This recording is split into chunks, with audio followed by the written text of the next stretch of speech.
One interesting thing I see about independent filmmakers that go into the horror genre is that a lot of times they'll enter in on sequels. Like sort of Joe Lynch had Long Turn 2, and Ty West came into Cabin Fever 2. What is it about? Yeah, what about it is with like horror sequels that attracts you guys particularly in terms of your first studio project?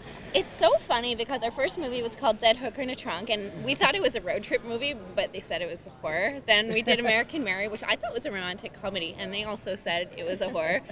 And then after we did it, everybody wanted us to make American Mary again, and I was like, oh, didn't you just see it? We totally just made it. And it was like, and they're like, not American Mary, we just want Catherine Isabel in slutty outfits cutting people up. I'm like, that just happened. And then our agent called us, and he's like, oh, I have a script, you have to read it right now. And we had read so many scripts, and we're like, oh, we'll get to it. And he's like, read it right now. And we're like, see no evil to it? We're like, no way. We started watching wrestling 17 years ago when Glenn was introduced as Kane, and we're like, oh my god. And I won't tell you what happened in the script, but there's a point, because our laptops are right next to each other, we both pushed away from our desks. We're like, did you just read that? Yeah. We are doing this. That just happened. And then we had an interview with them, and we didn't think they would hire us, because it just seemed too good to be true. It was like exactly what we would dream, like, it was like the fangirl Kane project to do. And in Twins, we have a running joke that we only do number 2s. We're also doing ABCs of Death too. Yeah, they missed us with VHS. Now they're on to 4. They can't get us now. No. They got to go back to do another 2. We only do Only twos. Except we have. Can I say that we? If there is a sequel of this, or this continues on in a franchise, I want it. We have to be directing it. Yeah. I just loved working with him. I loved this movie, and I loved working with the WWE too. Holy fangirl moment. Everyone's like, "Oh, you'll be the studio won't let you do anything. The studio this. The studio was like my parents. Like I was like, can I have this? They're like, here you go. Here's 2 of them. I'm like, thank you. Can I have the Phantom camera? It's $5,500 a day. It's a $250,000 camera. Okay, girls. Whatever you need to murder people in the prettiest way. Oh, we murder people pretty. Yeah. Is there any horror movies that inspired you guys when you made the movie, or any of your movies? Oh, this one I think is definitely inspired by Halloween 2, Suspiria, and Antichrist. Well, you say your first movies, you didn't see them as horror movies when you were writing them. When you were reading the script for See No Evil 2, did you see it as something other than a horror movie? What genre did you see that as?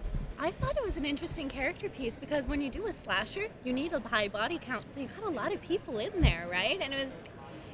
I think it's like a romantic comedy too. Because there's a bunch of couples in there. It's a really romantic film. Like there's a really beautiful love story in it, but they're unfortunately stuck in a slasher movie. Yeah, that's what it is. Their relationship is a romance, but then it's like, Kane just showed up. And it's a lot about crazy women messing up men's lives. Because like Jacob, it was his mom that had him like jerking off in a cage in the first one. Like she messed him up.